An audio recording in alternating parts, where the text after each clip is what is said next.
If you don't respect your boundary, nobody else will either.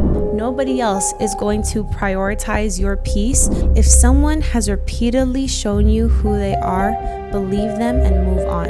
And this is a really hard one. This is one that I've really struggled with. Just because I have a history with them doesn't mean that I owe them access to me. The only way we can determine whether someone is good for our life or not is historical data. Hi everyone, my name is Laura Maluki and welcome back to another episode of In Harmony, giving you light and encouragement to pursue the incredible life that God has for you. Today is a very special episode because we're going to be diving deep into the 12 hardest lessons that I have learned this year. For those of you who don't know, this September was my birthday, September 8th. And I think it's a good time to reflect, whether your birthday is in September, November, December, any time of year, to reflect on what have I learned this year? What has pushed me to grow and become a better version of myself? And oftentimes, if we don't take that time to reflect, it can become lost on us. And those hard-earned lessons can be really not appreciated. So I encourage everybody at this time of year to reflect on the things that you've learned this year and that's helped you grow into the person that you are today. So in this episode, I'm going to be opening up. I'm going to be vulnerable about the hardest things that I've learned this year and the things that shaped me. And I'm really excited to dive into this episode.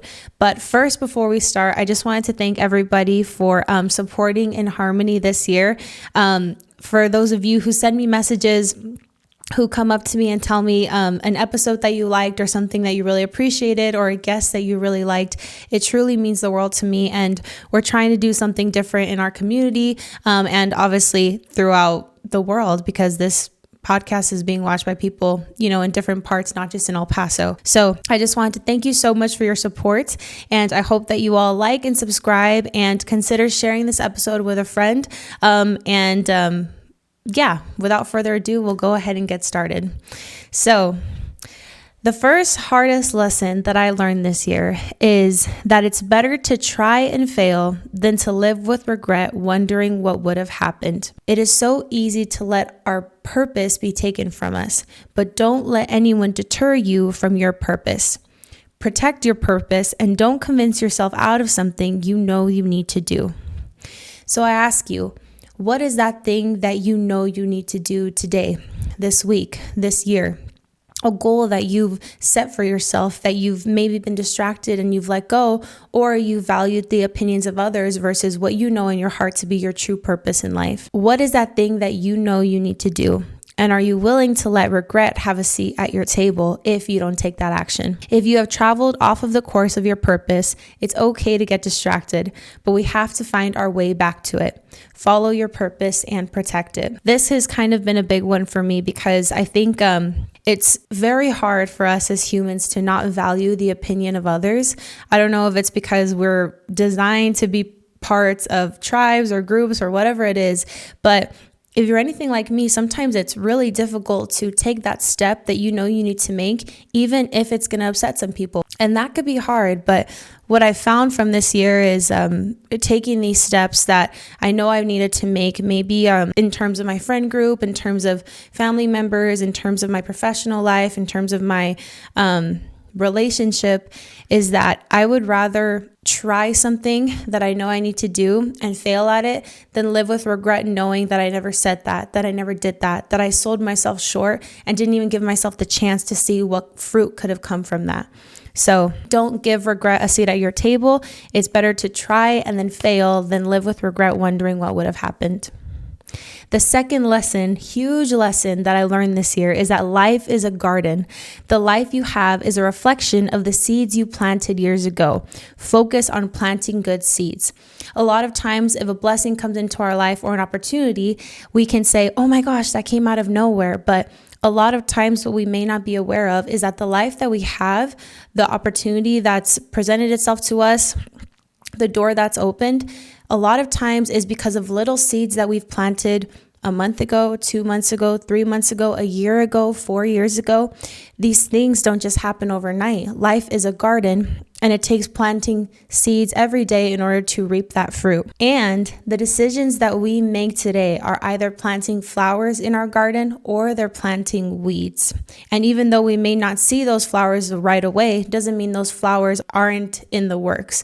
And just because we don't see those weeds right away doesn't mean that they're not eventually going to harvest. This one has kind of been a big one for me as well, because I think it's so easy for us to live our life in a culture and a society where we expect immediate results. We see somebody on social media, we see somebody on Instagram, we see somebody on TV, and we're like, wow, they were such an overnight success. But I really believe that that is a fallacy, that most of the time, maybe they got their opportunity one day from the next, but it didn't just happen. They didn't just wake up and have an amazing voice. They didn't just wake up and have good communication skills. It was from years of hard work and study that nobody saw, but that they were making those decisions every day to plant those seeds. So I encourage you to reflect on what seeds are you planting in your life. Are they seeds that are going to reap flowers, or are they seeds that are going to reap weeds in your life?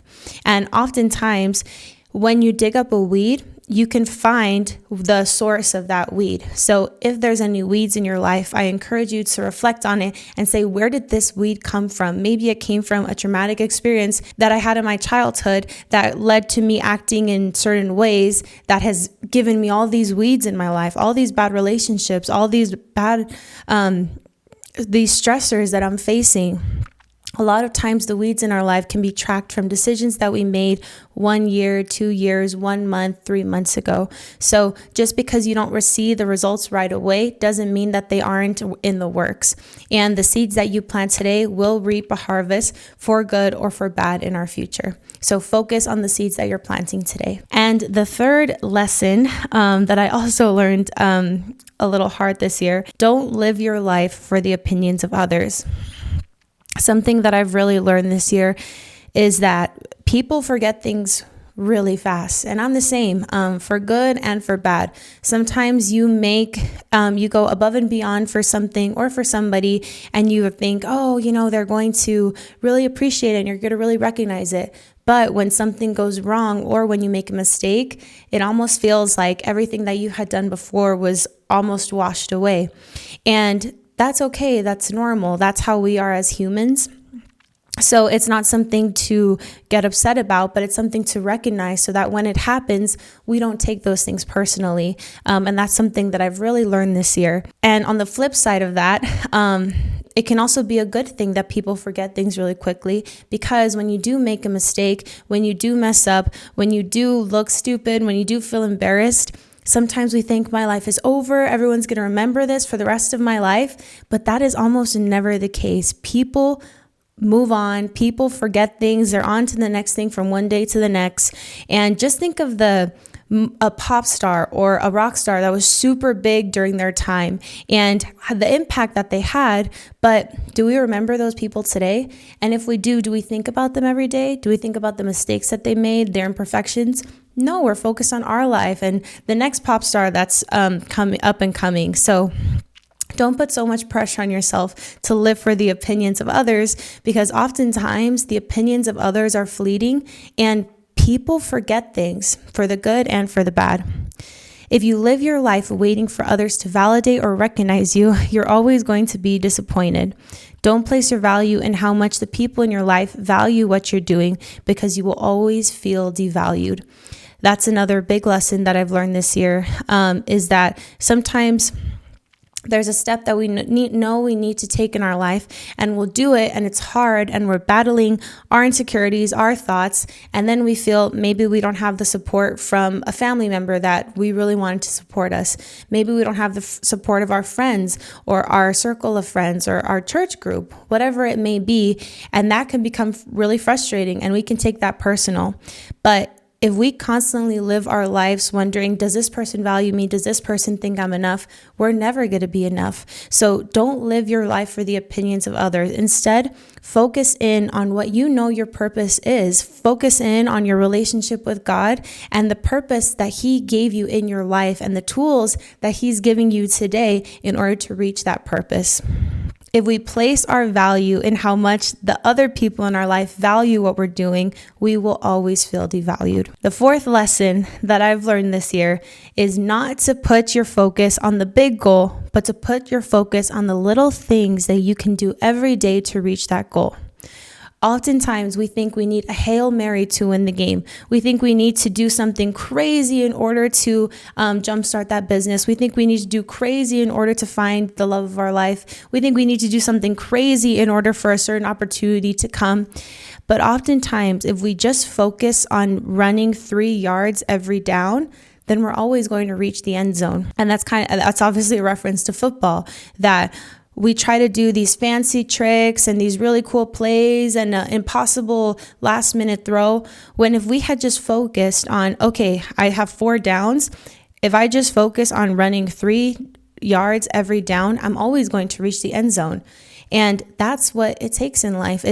We don't have to do these huge ostentatious things in order to reach the results that we want. And if there's a goal that you find really big, really overwhelming, you're like, how am I going to do that? Instead of focusing on how big the goal is, focus on the little things that you can do today in order to eventually reach that goal. The little seeds that you can plant today in order to eventually reap that harvest down the line. An example that I've used in my life is obviously in real estate. Let's say when I have a goal that I want to sell 12 homes a year. That can sound a little overwhelming, especially if they're custom homes, if they're higher price point homes, because you think, how am I going to find buyers for these homes? The pool of buyers is going to be smaller and they're custom, so they're much more difficult to sell, especially if it's not there. Like, you can't physically see it. You're essentially selling somebody on something that they can't see yet.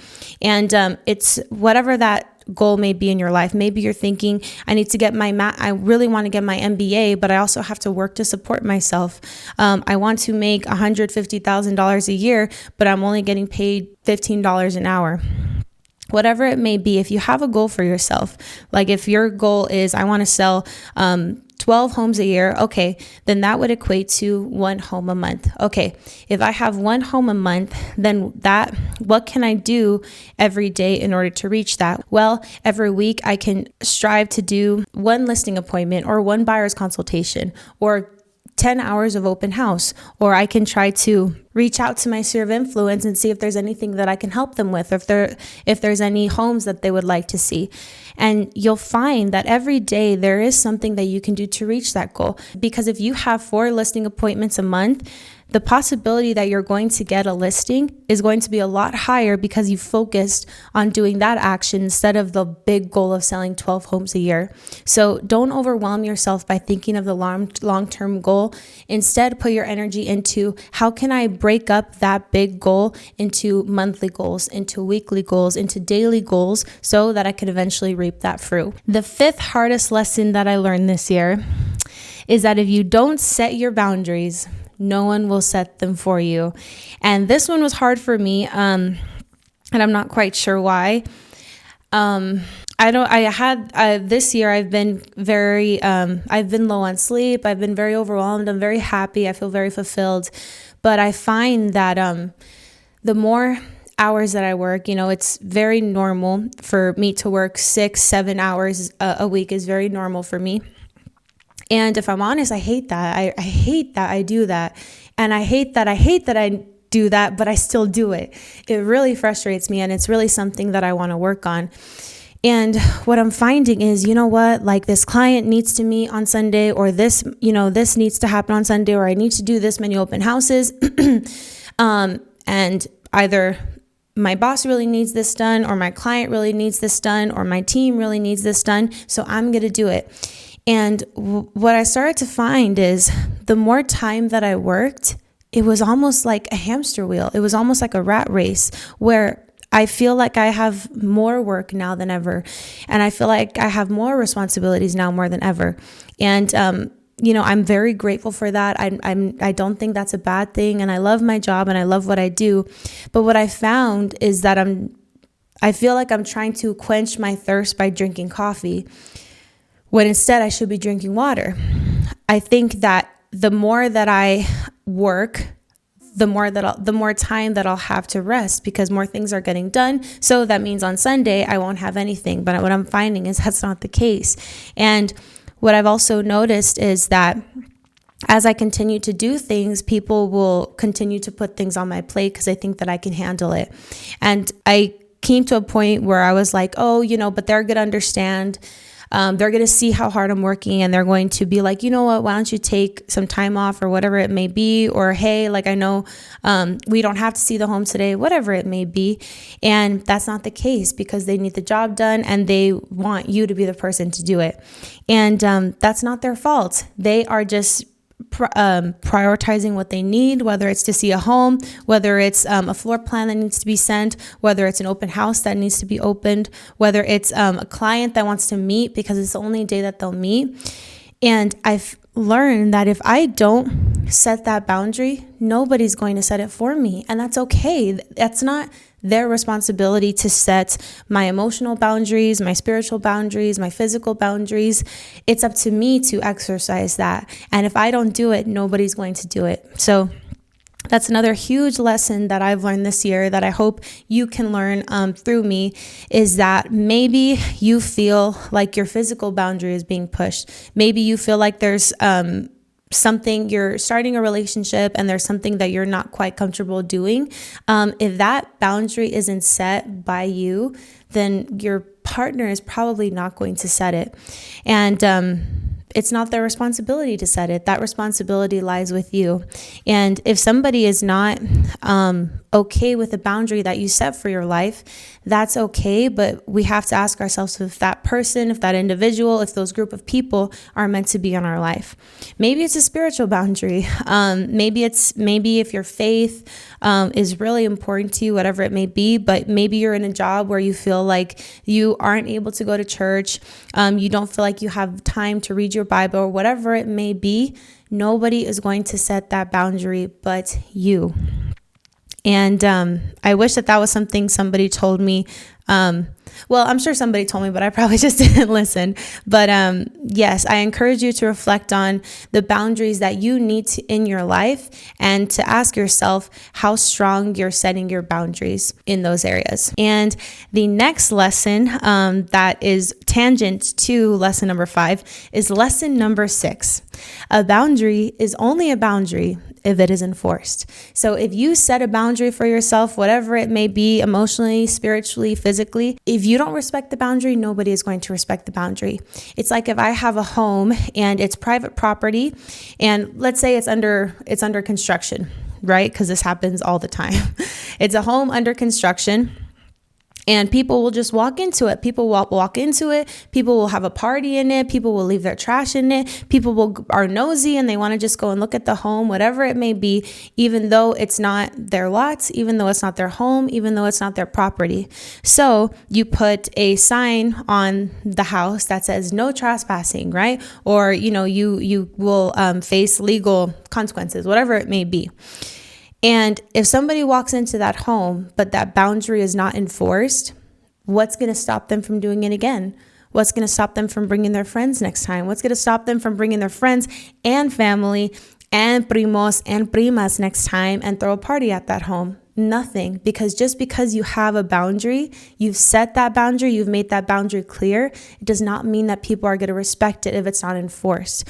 Now, if you have a fence, you have gate, you see people going in there, you go up and you say something, that's how you enforce your boundary, is you have to show people that this is something that's important to you. And if they're not okay with that, this person may not be a good fit for you, whether it's a friend, whether it's a family member, whatever it may be. Your boundaries are important, and nobody is going to set that but you. If somebody doesn't follow your boundaries, it doesn't necessarily mean that they're a bad and terrible person. It just means that they may not be right for you at this time in your life. And equally as important to setting your boundary, if not more important, is to enforce that boundary so that when it's crossed, you are the enforcer, because nobody else is going to enforce that boundary for you. Sometimes we think that just because the boundary is set, that others will respect it, but that is not the case. People will continually try to test your boundary, and it's up to you whether it will be enforced or not. If you don't respect your boundary, nobody else will either. And lesson number 7, that I've learned this year is that part of the secret to happiness is to choose to focus on the good and not only the bad. Sometimes in life, we can lose something that is good because we didn't appreciate it when we had it. And what really sparked this lesson was a podcast that I had seen by Mel Robbins. She was interviewing the relationships expert and author Matthew Hussey. I think that's how you say his name. And she starts off the podcast by saying, okay, Matthew, you're this expert. What is the biggest mistake that you see people making in relationships? And, I already had my thoughts. He's going to say communication. He's going to say boundaries. He's going to be saying like compatibility. And what he said was, so often I find people thinking that the grass is greener. And they think because my partner doesn't do A, because my partner doesn't do B, because my partner doesn't do C, I think I can do better. So I'm going to leave to go find something better. And then they find that maybe their last partner didn't do A, B, and C, but this partner, the people that they're meeting, this date, this guy, this girl, doesn't do A, B, C, D, E, F, or G. Or maybe they do A and B, but they have all these other things that are wrong with them. Or maybe their previous partner had done little things like ask them how their day was going, ask them about their goals and their dreams, even though they weren't perfect. And you didn't even realize that that's something that was important to you until you didn't have it. And that's what made you appreciate that last relationship more. So this example is obviously that is relationships romantically, but that could apply to anything in your life. Maybe there's a pastor in your life who isn't perfect, but you're taking them for granted and you think, oh, there's going to be some place that's better. And you'll find that as you hop from place to place, everywhere you go, there's going to be imperfect people. Everywhere you go, there's going to be deficiencies in their character and what their personality and their compatibility with you, whatever it may be. They are not going to be perfect because we are also imperfect. We're human beings, and wherever you go, you're only going to encounter other human beings. So that was a lesson that I really, really liked this year because I find that it's so easy to take things for granted. And I hate that we're like that as humans, but it's true. Whether it's a job, whether it's a boss, whether it's a family member, whether it's a friend, whether it's a spouse, it's so easy to say, okay, you don't do this and this right. Like I'm going to leave because I don't deserve this. And then you find that what else is out there, the other jobs out there, the other friends out there, the other boyfriends, girlfriends, husband, wives out there, they also have things that are wrong with them. So we don't want to lose out on something good because we think that we can get something better. We want to appreciate with what we have. Obviously we want to work towards growth, and you should do that in your professional life and in your personal life. But we don't want to squander something good and beautiful that we have in our life because we're only focusing on the bad that this person is giving us. Something will always be missing in our lives, whether it's love, acceptance, resources, opportunities, a nicer car, or a nicer house. But when we recognize and appreciate what we do have, we are in a much better position to fulfill our purpose. Lesson number 8 is that it's not about your resources, it is about your resourcefulness. Don't focus on what you don't have. Focus on what you can do with what God has already given you. Do what you can with what you have. Nothing more is needed. I know we've talked about this in an earlier episode with the example of Moses. The really, really cool thing about the Bible is that God uses these really imperfect characters to do these incredibly extraordinary things. And an example is Moses. Moses had a speech impediment. He had killed a man. He was essentially exiled. He left the place that he called home for the majority of his life, for such a big portion of his life. And when God had came to him, in the scene of the burning bush, Moses had told him, you have the wrong guy. I can't speak clearly. I've done things that I'm not proud of, and you've got the wrong person.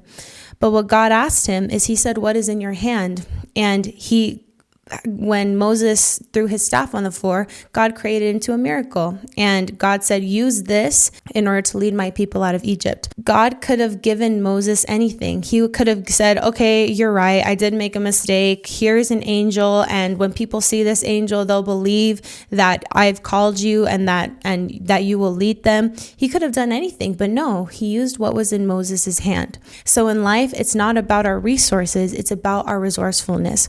Whatever your purpose may be, whatever your goals may be, God has given you everything that you need to achieve that goal. Whether it's a personality trait, whether it's a character trait, whether it's a strength, actual relationships and people that you have in your life, God placed them there on purpose. And instead of focusing on all of the things that we don't have, we'd be much better served to focus on the things that he has given us. He's given us a good paying job. Maybe I'm not in love and obsessed with my boss, but he's given me a good paying job where I'm learning a lot and I can show up every day, give it my best, and other opportunities will follow. But if we continually think that wherever we are, we don't have enough, we're never gonna appreciate where we're at and what God has already given us. Something will always be missing in our lives. Don't focus on what you don't have. Focus on what you can do with what God has already given you. Do what you can with what you have. Nothing more is needed. Lesson number 9 is to protect your peace. Your peace is invaluable and your peace is your responsibility. It can be so easily taken away. Nobody else is going to prioritize your peace the way that you do. So if there's somebody in your life who mostly brings negativity and who isn't edifying your life, who you don't feel like is adding to your life but is taking away to your life, just like that, your peace can flee. So your peace is your responsibility and you have to protect that because it can be so easily taken away. Lesson number 10 is that the best indicator of future data is historical data. If someone has repeatedly shown you who they are, believe them and move on. We have to accept the person that our loved one or our friends are showing us that they are. And this is a really hard one. This is one that I've really struggled with, mostly in terms of my friendships, in the past, is that you really try to hold on to friendships that you've had since you were really young and you've had from a young age. And oftentimes with partners, with friends, with family members, we continually excuse them. Oh, they're just going through a bad time. Oh, they just suffer with depression. That's why they're being so hostile towards me. Or they're just battling something, so that's why they did that. But we find that we're starting to condone behaviors that is actually not healthy for us or for them. And it's important that we set that boundary in order for them to know that this is a boundary that can't be crossed. And I did that a lot in my life, is where a friend was showing me who they were, and I was starting to see thing after thing happen where I would just continue to defend my friend. And it came to a point where I'm like, I can't defend them anymore. I love them. I care for them. God knows I want the best for them. But just because I have a history with them doesn't mean that I owe them access to me. And I know that sounds harsh, and I know that it's a lot easier said than done, but your peace is so much more important. And when you continue to keep people in your life that are not growing you, that are not supporting you, that are not edifying you, that are giving you negativity instead of positivity, it's so easy to be derailed from your purpose. It's so easy for that negativity to get into your heart and for you to also start being negative towards others. We have to protect ourselves, our heart, our peace at all costs. And that comes with intentionality on the person we surround ourselves with. So if somebody is continuing to show you who they are, and maybe you find yourself continually defending them, continually going to bat for them, and maybe they're not doing the same for you, or maybe their behavior isn't changing, I ask you to reflect on whether this is a person or a relationship that you want in your life. The only way we can determine whether someone is good for our life or not is historical data. And if somebody is continually showing who they are, Have enough respect for them and for yourself to believe them. Lesson number 11 is the let them theory. So this is something that's super popular by Mel Robbins. And if you look on her things, and I'll try to post it below, is this theory really helped me in life, is to respect others enough to let them be or think how they want them to think. And this is mostly for, the control freaks out there. I can be a little controlling as well, is when you love somebody or you care for somebody, you're like, don't do this. You should try this. You should do this. Why don't you go and apply for this job? Why don't you go and do this? And that can become incredibly exhausting. And it also can be a little disrespectful to that person because we're infringing our beliefs, our values, our thoughts on what they should be doing onto them. And that's not fair to them as well. So something that has really helped me is, and this could apply in anything, if somebody wants to do something maybe that I don't agree with, if somebody thinks, has a certain mindset that maybe I don't agree with, let them make that mistake. Let them think that way. Let them think what they want. Let them do what they want. You can give guidance and offer wisdom to them when they ask. But if they don't take that advice, we have to let them. We can't control another human being's actions. We can only control ourselves. If someone does not want to be the person that you want them to be, there is nothing you can do to change them. They're the only ones that can change themselves. And last but not least, lesson number 7 is actually a proverb. Proverb 25:15. Patience can persuade a prince, and soft speech can break bones. Patience is one of the greatest keys of success. Focus on planting good seeds in your life, and the increase will follow. We can't fall victim to the fallacy of overnight success, or that if we don't see an immediate result, this may not be for us. Patience can persuade a prince. Everything worth having in life is going to be a marathon. It's not going to be a sprint. So if you don't see results right away, that doesn't mean that you should stop doing what you're doing. That doesn't mean that you should stop being in that program. That doesn't mean that you should stop trying to open up that small business. That doesn't mean that you should stop trying to grow that channel. Just because you don't receive results right away, or the results that you want right away, does not mean that you shouldn't be there, does not mean that you shouldn't be working towards that. If God put something in your heart, I promise you that it's there for a reason, and nobody else will know that. Nobody else will understand that the way that you do. So it's upon us in order to pursue that and to protect it. And it benefits us to have the patience and the understanding that this is not something that I'm going to achieve overnight. It's going to take time. It's going to take hard work. It's going to take intentionality. It's going to take failing and getting back up. But that is a part of the journey, and that is a part of the process. Patience is one of the greatest keys to success. And for the last part of that proverb, and soft speech can break bones, is that I've also learned that there is an art to timing and having the wisdom to know when the right time is to act. If you're trying to get a client, if you're trying to convince somebody to join your group or whatever it may be, we have to have the wisdom and the discernment to know when is the right time to act. If you want a promotion, maybe the time to ask your boss for a promotion is not when they've had a really difficult day, is not when they're having a really stressful day. Maybe it's smart to have the wisdom and the discernment to, you know what, I'm going to ask tomorrow. Or if they're having a really good day, that's when I'm going to bring up that conversation. Soft speech can break bones. Gentle and wise words spoken at the right time can have great power and can ultimately benefit your life. So I hope you all enjoyed these 12 of the hardest lessons that I've learned this year. And again, thank you all again so much for watching. And I hope that you all like, subscribe, and share this with any friends or family that you think may benefit from this information. So thank you all so much for watching, and we'll see you next time. When it comes to self-worth, sometimes it's a little bit difficult to see what is the difference between self-worth and self-confidence. Sometimes maybe if we win a game, or we win a match, or we make a big sale, or we score great on a test,